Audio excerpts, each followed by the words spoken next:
Good evening, viewers, and welcome to this edition of NTV Sports Page. It's Thursday, the 9th of May, and I'm Curtis Morton. In our headlines, Jabada fundraiser a success, and in our feature for this evening, VPL finals will be huge, says chief organizer. We'll take this break and I'll be right back.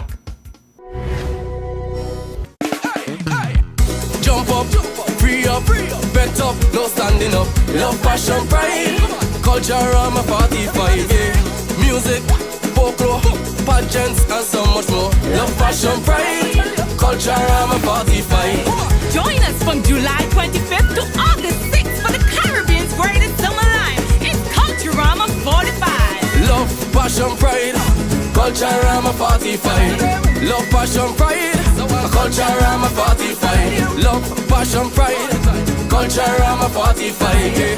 Love, passion, pride, culturama 45.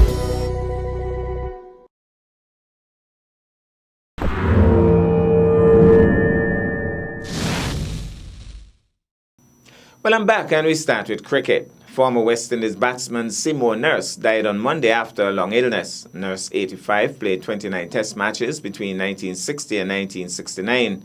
Desmond Haynes, the former West Indies and Barbados opening batsman, shared the news via Facebook post. My coach, my mentor, we all from the Holders Hill area love this man. We used to walk like Seymour, bat like him, and try to talk like him. Thanks for everything you have done for me. May he rest in peace and rise in glory, Haynes wrote.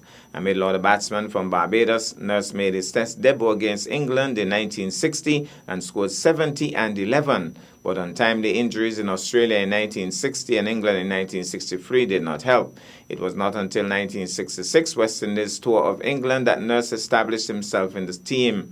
In that series, he scored 501 runs in 5 test matches, including 4 50s and 100. Following this performance, he was named the Wisden Cricketer of the Year in 1967. Nurse finished his test career with a magnificent 258, his highest test score against New Zealand in Christchurch. That remains the highest individual score in a batsman final test innings, though Englishman Andy Sandham's 325 against the West Indies in Kingston in 1930 remains the best score in a batsman farewell test. In all, Nurse scored 2,523 runs at an average of 47.60 with 6 centuries and 10 50s.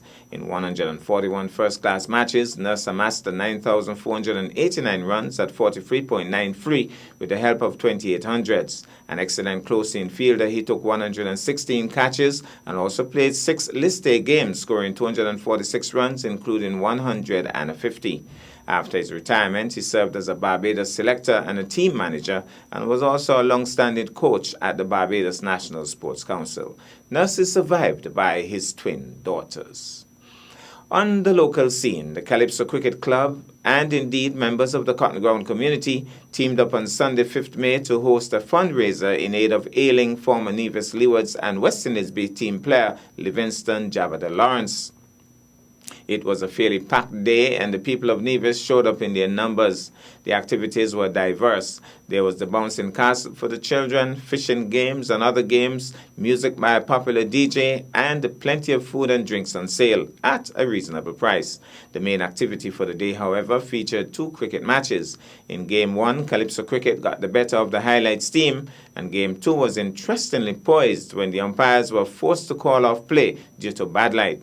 In that match, the Masters team had amassed 134, and in response, the Calypso team had already closed the 100 mark with the overs running out, but with Merlin Liebert beating the ball all around the grounds in a quick-fire 49 not out. The crowd was well and truly entertained, even as a certain Curtis Morton Sr. and Veli Maynard dropped 2 sitters, much to their amusement. Lawrence himself made a brief appearance at the grounds and was able to greet and thank some of the persons who had come out to his assistance. The organizers have expressed thanks to the many persons who supported the cause. Let's take in some of the action from the Cotton Ground playing field.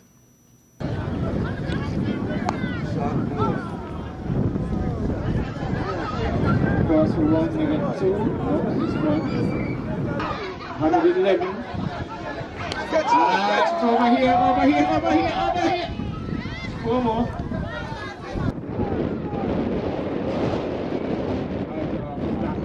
His skies there.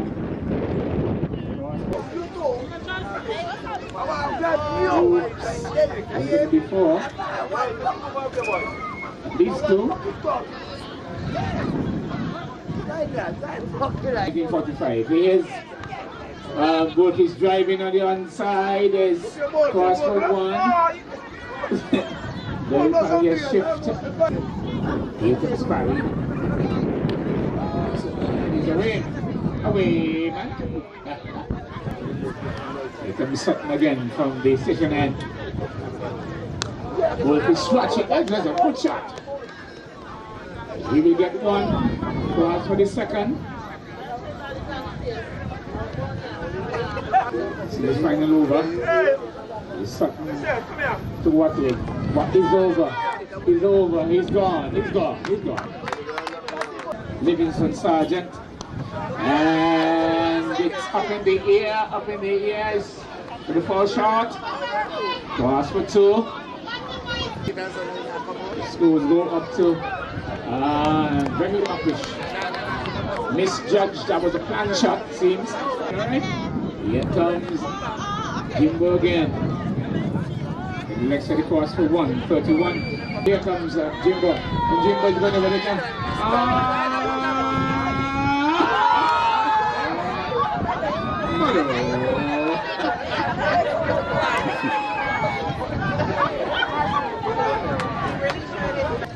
Here comes Morton to Pemberton, and Pemberton is tickling it down. Here comes Morton to Pemberton. He's driving on the outside, finds the man up there at long off. Morton once more into Liebert. Liebert is over the top and he's caught on the boundary. That's 6-1 there. We go to break, and when I come back, we'll have our feature for this evening. Jump up, free up, bet up, no standing up. Love, passion, pride, culture, I'm a 45, yeah. Music, folklore, pageants, and so much more. Love, passion, pride, culture, I'm a 45.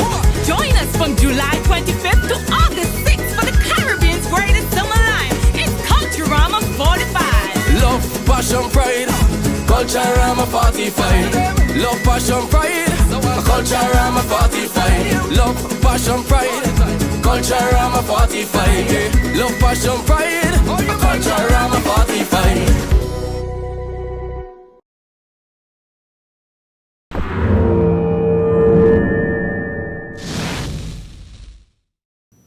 Well, I'm back, and tonight we feature cricket. Michael Wise Herbert, Chief Coordinator of the Village Premier League, has indicated that the Grand Finals, which is set for this coming Sunday, the 12th of May, will be a massive affair. Let's hear from the man himself, Michael Herbert. We have had a last Sunday, I can say, it was one of the biggest crowd ever assembled here at halftime. We had the semi-finals. We had Jets and the Guyanese playing the first match. Jets seemingly had the game under control by batting first and scoring in excess of 100. They started well, Curtis Morton and his son started well, and then, a little lapse caused, the downfall of Curtis Morton Jr. Then afterwards, a few of the batsmen came in and they showed a glimpse of hope. But then at the end of the day, they scored 109. Then afterwards, the Guyanese who have always their batting and the bowling is very has good strength. But I think some lapses from the Jets team in terms of the bowling and the fielding and the catching let them down a bit. At one time they had a glimpse of hope, but in the end, like cricket and like everything, there must be a loser and a winner. The Guyanese end up winning. Then the second match, we had the Kings 11. The guys in from the Rollins area call themselves the Kings 11 versus the big Jabas team. Jabas have always, most of his players have either played for Nevis or played, either currently playing for Nevis or played for Nevis in the past. They came and they tried. I think in the end Jabba scored 119. Jabba's team scoring 119, and it was a challenging total, because at one time the Kings 11 had Jabba some half of 9 overs. They were just 60 something or so, but Natsy Thompson came in and hit some sixes, and then he went. Then afterwards the Kings 11 came in chasing 120. Carlin Smith, as usual, went early.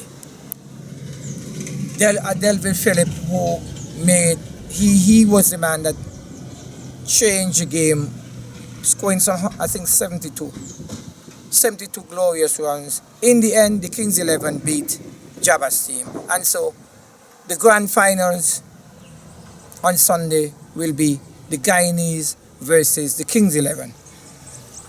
We are hoping on Sunday, as we have asked the Jets and the Jabba's team to come back and play the first match for the third place. And we are hoping to have 2 games. The first game starting at 1:30, and then we are hoping that the finals could start at 3 p.m.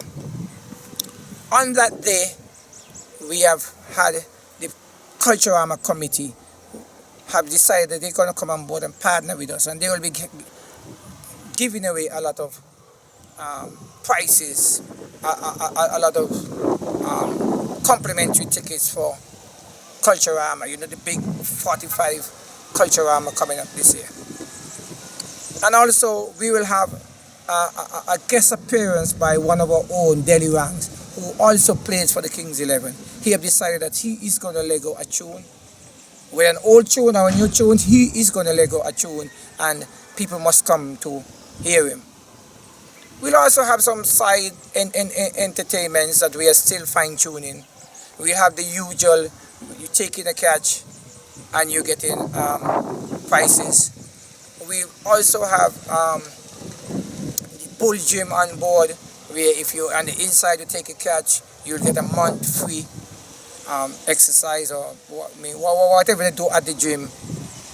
And we give thanks to Honorable Van Samoy for giving sponsorship towards the winners of the tournament. Thank to Pam Barry, and also thank to Honorable Evelyn.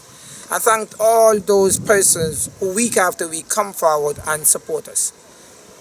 One of the clarion plea that I want to give to the public is that as of now, between now and Culturama, we'll be having 6 fun days here. There are a number of groups that say that they're interested in keeping fun days. But I'm encouraging the general public to use the field. The field is for all of us to use. All you have to do, maybe you can contact me, you can contact sports, you can contact community development, just in case that you are overlapping with another group that want to use the field on the same day. So, see you at Hard Times on Sunday, by God's grace, of course. And before I conclude, I love a lot of nonsense sometimes. You know how it is. So, if I can do it to others, then I have to do it to myself. We're going to watch back these catches. One by a certain, well, not catches, but drops by Curtis Morton Sr., one by Veli Maynard, and then, of course, Fabian Cranston running over the boundary to give us 6. Let's take in these.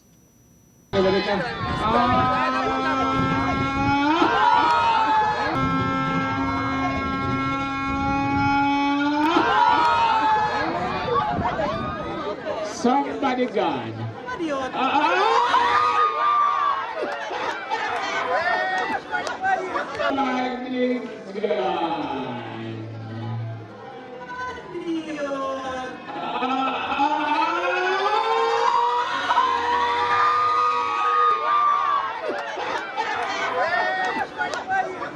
Moving once more into Liebert. Liebert is over the top and he's caught in the boundary.